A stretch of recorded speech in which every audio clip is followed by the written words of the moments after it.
Jedediah Cole was a man who lived in silence. On the edge of the Oklahoma Territory, where the wild brushed against the lonely, his ranch Black Hollow sat weathered and quiet, much like him. He had once known family, warmth, and laughter. But all that was taken from him in one brutal sweep years ago. Since then, Jed filled his days with cattle, tools, and fences, and spoke only to his aging dog, Boone. One morning while riding the far edge of his land, Jed heard something strange faint cries drifting through the wind, too human to be ignored. Dismounting, he followed the sound into the trees and stumbled upon a sight that stopped his heart. A young Cherokee girl, bound cruelly to a tree, bruised and frightened, yet glaring at him with fierce eyes. Without hesitation, Jed cut her free. She was too weak to run, too shocked to speak. She didn't understand him, nor did she trust him, but she didn't resist when he lifted her and laid her across his saddle. Back at his cabin, he cleaned her wounds, offered her food and warmth, and gave her the only bed. She curled up in it like a hunted creature, watching him warily. That night, as Jed sat on the porch with Boone under the stars, he realized his world, once frozen in grief, had begun to shift. A girl he didn't know, who didn't speak his language, had entered his life in a way he hadn't expected, and somehow he couldn't walk away from it. In the days that followed, silence reigned inside the cabin. The girl, still unnamed, communicated only with wary glances and flinching movements. Jed tried talking aloud mostly to Boone, but he knew she listened. She watched everything: how he chopped wood, how he poured coffee, how he repaired fence. Tools. One day, she stepped outside and began to draw in the dirt behind the cabin. With a stick, she scratched out images: a river, the sun, a row of mountains and teepees. Jed knelt beside her. When she pointed to a mountain and touched her chest, he understood she was telling him where she came from. From then on, dirt. Drawings became their shared language. Day after day, she sketched her memories, her pain, her past. He responded with simple images of ranch life. He learned her name was Weavolf and that she had been taken by violent men who feared or hated her people. She began helping around the ranch feeding chickens, sweeping the porch, even laughing once when Jed tripped on a bucket. That laugh made him pause. It was the first sound of joy he'd heard on the ranch in years. But not everyone welcomed the bond forming between them. When Jed rode into town for supplies, the townsfolk noticed something. Whispers began, suspicion brewed. They didn't want an Indian girl on his land, especially when cattle were going missing nearby, but Jed didn't care. Weah wasn't just a stranger anymore, she was part of something larger, something that began to mend the hollowness inside him. When she finally touched his arm and whispered her first English word, thank, he felt it not as gratitude, but as a gift. But peace never lasts forever on the frontier. One morning, Weah drew more in the dirt, images darker than before.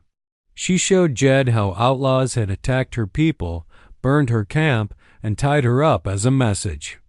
She sketched a man with a scar across his cheek, and Jed knew that face belonged to real evil. Later, in town, Jed saw him laughing in a saloon with two other men, acting like they hadn't done a damn thing. Their presence told Jed everything. They were looking for her, or waiting for revenge. Then, one night, as Jed tended to the foal in the barn, smoke rose in the air, the unmistakable reek of burning wood. The barn was on fire. Weah screamed his name, and he rushed out, pulling her to safety while trying to save the animals. The barn was lost. The message was clear. The same men had come for her again. But this time, Weah didn't run or hide. She stood beside Jed, brushing soot from his jacket, and when he slumped in his chair, she gently painted a Cherokee symbol over his heart with red dye. It meant protector, safe brother.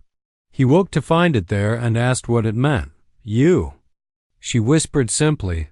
They didn't say much in the days that followed, but they didn't have to. Their bond had deepened through fire. The attack was over, but Jed knew this was far from finished.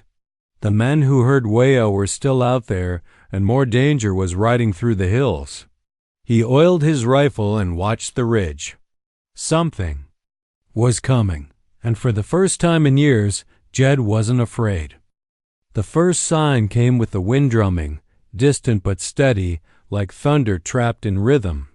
Jed heard it just before dawn, standing on the porch with a rifle across his arms.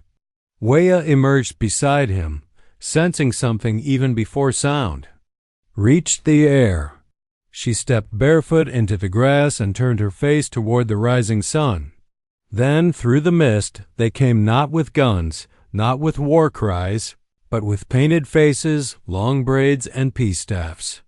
The Cherokee had arrived. A procession of warriors and women appeared over the ridgeline, not fast or hostile, but solemn, like they were walking through grief, not toward conflict. At their center was a woman of great age, cloaked in deerhide and beads, her eyes sharp with wisdom. Weah ran to her. The two embraced as if souls had found each other again.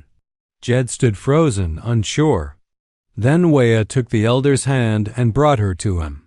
Through gesture and soft words he learned her name, Noxie, Weah's grandmother, the matriarch of a peaceful clan who had been searching for the girl since she vanished. Jed welcomed them with what little he had: food, water, shelter. The warriors, though cautious, accepted it with grace. There was one, however, who watched Jed with cold eyes, a younger warrior named Sano, who had been Weah's intended by tribal promise. Jed noticed the tension but said nothing. That night, a small ceremony took place around the fire. Weah placed her hand on Yet's shoulder in front of her clan and called him Protector Heart. The words rippled through the circle like a declaration. Sano looked away, but not before Jed saw pain behind his pride. The next morning, Jed led Noxie through the ranch, showing her the remains of the burned barn, the tracks in the dirt. She placed her palm on the ashes and whispered a blessing. Fire was not the enemy, she said through Weah's translation, but a warning. There will be more. And with that, the Cherokee stayed. Not as strangers, but as kin reclaiming. A daughter, and offering thanks to the man who saved her as days passed, Black Hollow transformed. The Cherokee set up a small camp near the creek. Children laughed, elders sang, and the land that had once echoed with loneliness now pulsed with life. Weah moved between the cabin and the camp with ease, teaching Jed Cherokee words and helping the clan understand his ways. The line between guest and guardian blurred until it was no longer there. But not all felt peace. In town, the sheriff came riding, eyes narrowed and questions sharp. He'd heard about the girl, then the fire, and now the tribe settled on Yet's land. You know what this looks like, Cole? He barked. Looks like you're building an uprising. Jed didn't flinch. They're peaceful. They came for a girl, not for war. But the sheriff wasn't interested in reason. The towns. Uneasy. One more spark and we'll have a mob. He rode away without accepting water. The townsfolk stirred. Whispers grew teeth. One afternoon, a stone smashed through Yet's window. Tied to it was a note. If you won't send them away, we will. That night, Jed found Weah on the hill, arms raised to the stars, singing an old hymn. When he asked what she was doing, she said simply, asking the wind to listen. She told him stories then, of her people, of their medicine, of choosing peace even when they had the skill for war. We don't want to fight, she said, but we will not vanish again. A child from town fell ill one morning, fevered, barely breathing. Jed rode to town, offering to bring Noxie and her medicine herbs. At first, they refused. But when the child neared death, the mother relented. Noxie came quietly, laid her hands upon the boy, and used poultices, prayers, and patience. 3 days later, the boy opened his eyes. It changed everything. People stopped whispering. They started visiting. They brought chickens in trade. Some even brought children to learn songs from Weah. The ranch had become a bridge. And Jeddah, man who once couldn't speak to another soul, had become the reason two worlds now saw each other. But in his heart, he feared peace was still fragile. He feared Sano's watchful eyes. And most of all, he feared what he felt for Weah, a feeling deep and slow-burning, like fire smoldering in winter wood. By summer, Black Hollow looked nothing like it had the year before. The barn was rebuilt with cedar beams and woven thatch. New fences lined the eastern hill, and teepees dotted the open flat near the creek. Children ran between camp and corral. Weah taught both languages, Cherokee to the ranch hands, English to the Cherokee children. Jed built a schoolhouse out of old timber. Boone became a fixture among both camps, tail always wagging. The tension between Jed and Sano finally came to a head under the sycamore tree one evening. Sano approached quietly, face solemn. "You love her," he said, not as a challenge, but a truth. Jed didn't deny it. "She saved my soul," Jed replied. "She's more than I deserve," Sano nodded. "She chose you. My pride must honor that." The two men shook hands. Not long after, the clan prepared for a blended ceremony, Cherokee and rancher both. It wasn't called a wedding. Not by Jed, but everyone knew. Weah wore a deerskin dress, embroidered by her grandmother. Jed wore a vest made by her hand. They stood by the creek, willow branches above them, as Noxie and the ranch foreman both spoke blessings. Boone barked during the final words, and everyone laughed. Time passed. Jed became known not as a loner, but as a bridge walker, one who stood between two nations, not in division, but in union. Travelers came to trade, to learn, to find healing. Even the sheriff sent word one day, "You done what most couldn't. You made peace stick." Years later, Jed sat on the porch, Weah beside him, their child in her lap. The sun dipped low, painting the sky in gold. Boone lay at their feet, old and content. The prairie was still. The wind was warm.